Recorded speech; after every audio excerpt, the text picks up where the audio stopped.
and welcome back to the Philly Special Podcast. I'm your host, Colin Russo. As you can see, some things have changed. We've got a real camera here in front of me. It's not just some Zoom meeting anymore.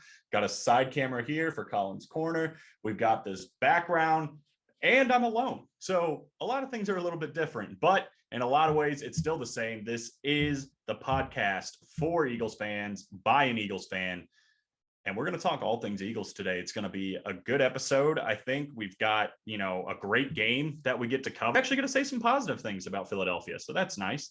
We're going to look at the season going forward. Next week's game, we're going to take a look at the roster, evaluate what we like, what we don't. It'll be a good time. I think a good introduction to this new podcast style. So let's hop right into it. I think the first thing I want to say is going into this game, going into this season, there was a lot of question marks everywhere. The quarterback position, the wide receiving core, the offensive line. So let's start with the obvious one. Let's start with Jalen Hurts. Jalen Hurts, going into this season, nobody really knew what to expect. There were some experts saying this guy's going to be incredible. Some experts saying he's going to bust.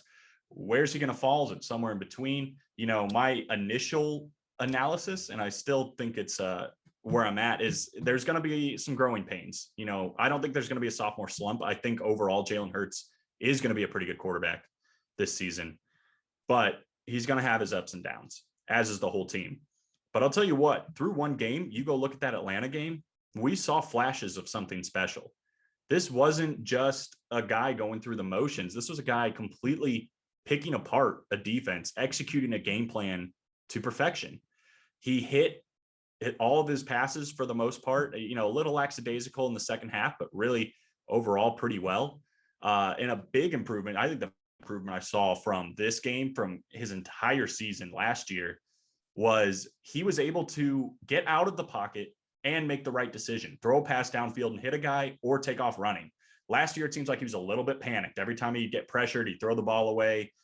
He'd run when he missed a guy downfield, something like that. Not this time, not in this game. He did an excellent job of making the right decision. And that's something extremely valuable to have in a quarterback. And I think we're going to see a lot more of that in Jalen Hurts. This was a huge push for him going forward. So I'm a believer. I think you should be a believer after this game. I understand it was the Atlanta Falcons. I'm going to say that a lot. I understand it's the Falcons, but the Eagles did exactly what they needed to do to a team like the Falcons.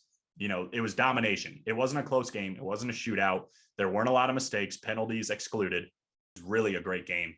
But yeah, I'm excited for Jalen Hurts this year. I think you should be too. Yeah, great start for Jalen Hurts. Let's look at the wide receivers as well, because they had an excellent game in this one. We all had a lot of question marks going into it. We're not keeping Travis Fulgham, who was for a stretch last season, the best wide receiver in the NFL. And I'm not exaggerating that. I mean, there was about a 3-week stretch where he was, if not the best, one of the best wide receivers in the NFL. I understand circumstances and what they're saying training camp with JJ, but what has JJ done? I don't get it. I know he had a decent game on the side, outside of the spotlight where he had some good blocks, I guess. I still don't get it. There's one guy that's more talented than the other, in my opinion. That excluded, this is still a good looking receiving core that has a lot of potential. A lot of young guys. Greg Ward, who is a proven guy as far as possession receivers go. I don't even think he had a catch though in the game, and then you count in the tight ends as well. You get Zach Ertz back with that veteran leadership, a guy that was on the Super Bowl team. There's not a lot of those left as far as offensive playmakers on the Philadelphia Eagles. So that's a valuable thing to have. You have Goddard, who looked great in the game. I think he's going to be good all season long. And then obviously the high profile thing here is Devante Smith. And he had a great game. Him and Hurts hooking up. I mean, this is something that we kind of dreamed of when we drafted Smith. We got Hurts, we got Smith. This is how great teams are made, with a good receiver and a good quarterback that can hook up at any point. You see it with Devontae Adams and Aaron Rodgers. You see it with Kyler Murray and DeAndre Hopkins. You see it with Patrick Mahomes and Travis Kelce and Tyreek Hill. That's what you want. And that's what they gave us in that first game. And that is excellent. That's exactly what I wanted to see. Again, against the Falcons. But he had a touchdown. It was a beautiful pass. Great catch. He looks good. And it was a little bit worrisome coming off of preseason. So it's great that he was able to come in and really establish himself in a good week one, and moving that right along into week two is going to be hopefully what's going to happen. But, we'll see. I think Rager played well as well. He got himself a touchdown. He stayed healthy. That's a huge thing for him. Decent game. He played like a wide receiver too. It's what you wanted to see. The rest of the receiving corps is not a ton to stand out. I think Kenneth Gainwell had a great game with his running ability, getting passes out of the back as well. Miles Sanders with a silently good game as well. Just breezing through the running backs real quick because I think we're going to be okay at running back. I like Gainwell. I really like Gainwell. I think this is a guy that's going to get more carries and more targets going forward. I still think Sanders is the lead back of that team as it should be, but Gainwell is a good second option. And, week 1, he's already proving what he can do. And it's pretty impressive. So I like where we're at running back. I like where we're at on the offensive line. Another thing that the Eagles struggled with over the last couple of years. But it's working out. It's working out. And they got to stay healthy. That's going to be the biggest thing. We've got decent depth, but our starting roster, is still one of the best on paper, in my opinion. I think when you have Jason Kelsey, when you have Lane Johnson, when you have Brandon Brooks, when you have Jordan Mailata, that's a good set of offensive linemen. And they're effective. I mean, Mailata gets better every single game. Kelsey and Johnson are already established. Brandon Brooks, when he's healthy, is the best right guard in football. And they showed it. I mean, they pushed around Atlanta. They gave Hurts plenty of time other than blitzes, but, that's another story. That's not necessarily their fault. They gave him plenty of time. They did great on the run. I mean, you did everything you wanted from an offensive line. So very pleased with the offensive line play. I think they're going to be good all season long if they stay healthy. That's the biggest thing. Here's where I'm excited to talk about the defensive side of the ball.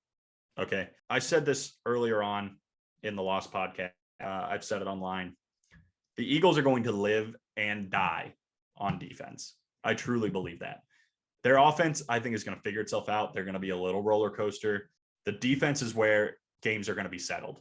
If the Eagles' defense is good, if they are in the top 15 of defenses, this team is going to be good. And they made moves. That's why going into this season at the end of last season, I should say, before any moves were made, I thought the Eagles were going to be terrible, and they still could be, but I thought they were going to be terrible outright. Even with production, with levels going up in Jalen Hurts, drafting Devante Smith later on, but then they added some really key players on defense. Getting Eric Wilson is such an underrated move. To get him at linebacker was massive, and he showed right away what he's capable of doing. Getting Nelson is big. Getting Anthony Harris, who is a veteran free safety, is huge. I mean, they made a lot of really good moves, sneaky good moves that kind of just made me think, crap, I'm going to have to actually believe in this team again, And, we're under a new head coach, obviously. Jonathan Gannon, brand new at defensive coordinator as well. They played great in the opening, and Atlanta's got an okay offense. Matt Ryan is one of the best quarterbacks over the last decade, probably not the best, not tier 1, probably tier 2 though. Calvin Ridley's going to be probably an all-pro wide receiver this year. Mike Davis played well. They've got Kyle Pitts. It's an okay offense. The biggest thing, that's always been the biggest thing for the Eagles, the defensive line looked so good. And they have just so many killers on there, man. I mean, Fletcher Cox obviously speaks for himself. Brandon Graham speaks for himself. But Hassan Ridgeway, sneaky good. Josh Sweat had a great season last year. Javon Hargrave with 2 sacks against Atlanta is scary if he's going to get going too. I mean, the depth is crazy. They're clearly working together as a unit. I think Gannon did a really good job of mixing it up, especially when things weren't working. They didn't give up a single play over 20 yards. That's impressive. That's impressive for a team that's not supposed to be very good under a brand new defensive coordinator with some new defensive guys. I mean, they've improved a lot. There's a lot to like in this Eagles team. The potential's there. You can see it. I'm just questioning, how's it going to mix? We're going to go up and down, I feel like. There's going to be games where we're going to look really good like we did against Atlanta, and there's going to be games where we're going to be like, what the hell? What are we even doing here? I think with that, let's go ahead and jump. I'm going to go ahead and pull this up here. So give me a second. We're going to pull in and look at the schedule. Okay, so here's our schedule. Weeks 1 through 18, all on here. We got 16 more weeks of Eagles football. That's pretty exciting. I've already went through and filled out to what I think is a pretty accurate representation. So let's look at week number 2, where I think the Eagles go back-to-back in wins and win their home opener against the San Francisco 49ers. The 49ers had to survive a shootout against Detroit. I know things kind of got ugly near the end, and like they'll probably clean that up. But I really think their biggest strength is their run offense. And I think one of the biggest strengths for the Eagles, and has been for a couple, is run defense. And I just don't think the pass game has enough to overcome what the Eagles are going to do on offense. I like a back-to-back win. Week 3, first game, I think it's Monday Night Football against the Cowboys. Cowboys look good, man. They looked really good against Tampa Bay and Tom Brady.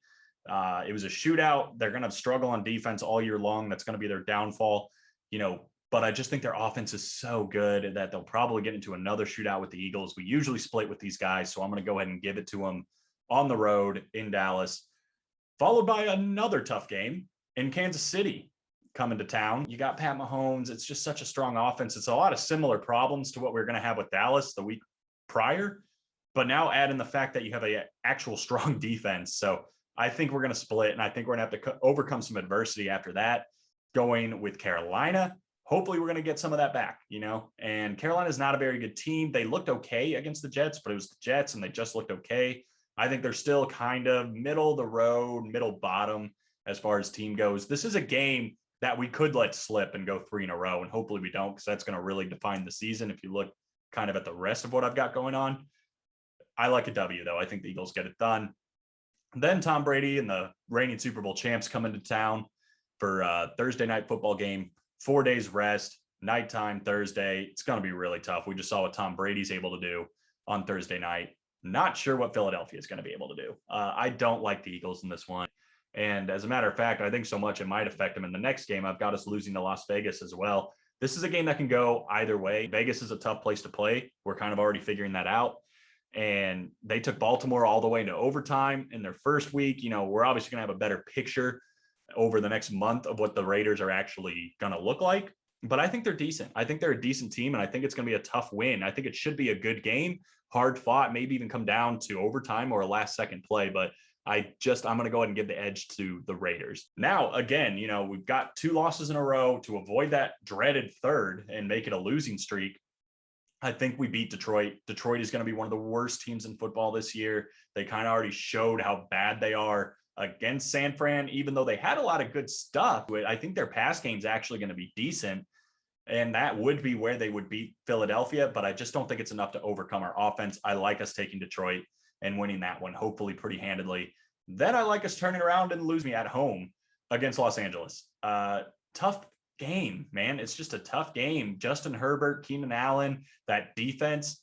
I think Los Angeles is a sneaky team. I think they're going to be good. The Eagles, they have a lot to overcome in this one. I don't think they're going to be able to find a flow on offense. And I think by the time they do find it, which is going to be in the second half, it might just be too late. And I like LA taking it. Then we turn around, we get to face Denver on the road. It seems like all of our tough games, if you look, we've got the Chiefs, we've got the Bucks, we got the Chargers, we've got New Orleans, and we've obviously got Washington and Dallas all coming in. Tough games at home. And then all of our road games are actually pretty easy, which I guess is what you would want in a schedule. You'd want to play your tougher ones at home if you had to choose. I like us taking Denver down, I guess is what I'm getting at, pretty handedly. They're also not a very good team. Orleans, I think, is another team that's going to be sneaky good this year. It all really depends on Jameis. I just think for whatever reason, a quarterback, he's probably going to struggle the week before and then just explode for 5 touchdowns and like 400 yards against us. They got us, or we got them last year. I think they're going to get back and get us this year. Then we go on the road, New York, back-to-back New York. I'll just get them both out of the way together.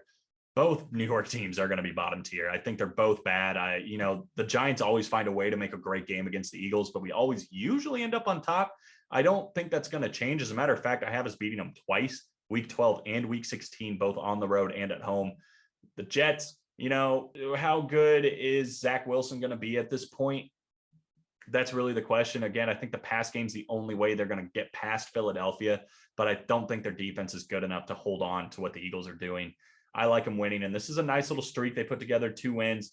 Washington, I think we're going to split. I would like to say we're going to win both. I think that's possible, but I think we're going to split. I'm going to give Washington week 15 on the road, at home. I've got it flip-flopped for this one. They'll beat the Eagles at home. I already talked about New York. We got Washington again, should split it. Then week 18, who knows where we're going to be. These last two games are so important, as they always are at the end of the year. But I like the Eagles taking both and ending on a high note, which puts us at, I think, 10-7. 10-7, which, seems really optimistic. But once you get past this kind of middle part of the schedule here, where you have to play Kansas City, Tampa Bay, Las Angeles, Las Vegas,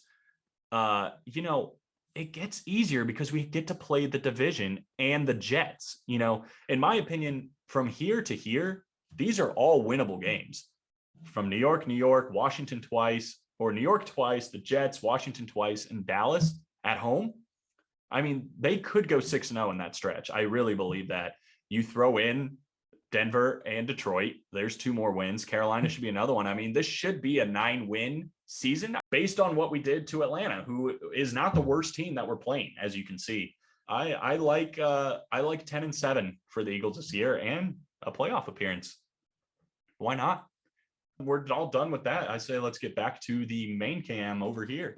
Yeah, 10-7, pretty optimistic. I just go through and it just feels possible. I think just that last stretch of 6 games, I think they can win every single one of those, and you get that. That's some great momentum going into the playoffs. That's a long way though, and there's a lot of things that's going to have to go right. It really helps as well that even if this season ends up being a flop, we've got the picks, and it seems like Carson Wentz is probably going to play the whole season in Indianapolis, which should hopefully give us another first rounder. The Eagles are really set up for some good success this year. I'm going to post a poll. You guys tell me what you think. Is 10-7 too optimistic? Is it just right? What are your thoughts? Maybe I'll even give a couple options on how many wins you think the Eagles will have. So we'll get that down. All right. I think we've got enough for our first podcast here, getting the pilot out of the way. Thank you for listening. Thank you for watching. If you're there, get at us next week. Follow us on social. Philly Special PC on some places. We got a website. We've got a YouTube. We've got Twitter, Facebook, Instagram. We're all over the place. Go ahead and check us out. And thank you so much again for watching. Fly, Eagles, fly. And we'll get back at you after the San Francisco game.